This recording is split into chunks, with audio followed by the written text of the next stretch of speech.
안녕하세요, 루장입니다. 한때 루시드 주식을 모두 정리했던 월가의 큰손, 스티브 코엔이 다시 돌아왔습니다.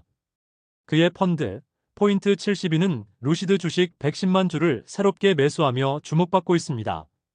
하지만 단순한 매수 그 이상, 이번 포지션 변화는 꽤나 흥미로운 흐름을 보여주는데요. 지금부터 함께 살펴보시죠. 2021년 IPO 이후 포인트 72가 루시드 주식을 100만 주 이상 보유한 건 단 2번뿐입니다. 그만큼 이번 매수는 가볍지 않은 신호입니다.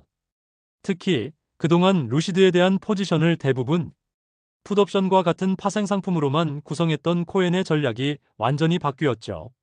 이번 분기 포인트 72는 기존에 가지고 있던 풋옵션을 1170만 주에서 220만 주로 축소했고 콜옵션도 절반 이상 줄였습니다. 즉, 더 이상 옵션에 의존하지 않고 실물 주식에 직접 투자하면서 주가의 등락에 정면으로 노출된다는 의미입니다. 이번 2분기 다른 기관 투자자들의 루시드 대응 방식은 제각각이었습니다. 트레이딩 전문 기관 서스퀘어너는 보통 주를 무려 8배 확대해서 660만 주를 보유하게 되었고 풋옵션도 늘렸지만 콜옵션은 오히려 줄였습니다. 즉, 실물 주식은 공격적으로 담되 하락 방어도 동시에 고려한 복합 전략으로 보입니다. 다음은 글로벌 투자은행 UBS입니다. 이 기관은 보통주 470만 주를 매도했는데요. 풋옵션은 무려 2.5배나 늘렸고 콜옵션은 그대로 유지했습니다. 전형적인 방어적 포지션 전환으로 해석됩니다. 마지막은 자산운용의 제왕, 블랙록. 이번 분기에 보통주를 430만 주 추가 매수하며 루시드에 대한 신뢰를 더한 모습입니다. 풋옵션과 콜옵션은 모두 변동 없이 그대로 유지했죠. 즉, 장기 투자자답게 흔들림 없는 접근을 보여주고 있습니다. 정리하자면 포인트 72는 실물 위주로 복귀, 서스퀘어너는 양방향 포지션, UBS는 하락에 대비, 블랙록은 흔들림 없이 우직하게. 이처럼 기관들의 전략은 제각각입니다. 하지만 한 가지는 분명합니다. 루시드는 아직도 주요 플레이어들의 주목을 받고 있다는 것.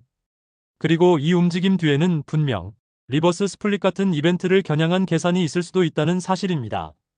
스티브 코엔은 최근 자신의 직접 포트폴리오 운영에서 한 발 물러났지만 포인트 72의 행보는 그의 시장 시각을 어느 정도 반영하고 있다는 분석도 많습니다. 루시드의 주가는 2021년 고점 대비 90% 이상 하락했고 현재는 2.18달러 수준. 이러한 저점에서 실물 주식을 다시 담는다는 건 향후 반등 가능성을 염두에 둔 전략적 진입일 수도 있죠. 여기서 중요한 질문 하나를 던질 수 있죠. 과연 스티브 코엔은 루시드의 리버스 스플릿을 미리 예상하고 있었던 걸까요? 답은 그렇다일 가능성이 높습니다.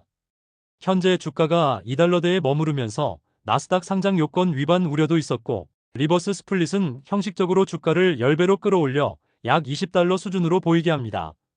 이럴 경우 일부 기관들은 옵션보다 실물 주식에 더 많은 관심을 갖고 저점 매수를 통해 스플릿 후 주가 반등 가능성에 베팅하게 하는 전략을 사용할 수 있죠.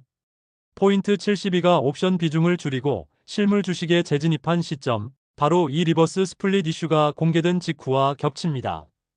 결국 단순한 투자가 아니라 기업 이벤트까지 염두에 둔 정밀한 트레이딩 전략이었을 가능성이 높습니다. 파생상품 중심에서 실물 주식으로 돌아온 포인트 72. 그리고 그 배경에는 루시드의 리버스 스플릿이라는 이벤트가 어떻게 되었을지 기대됩니다.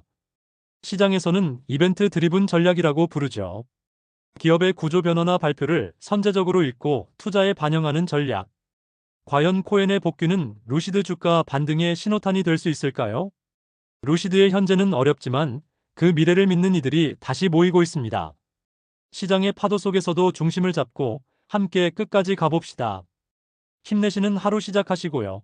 다음 영상에서 찾아뵙겠습니다. 감사합니다.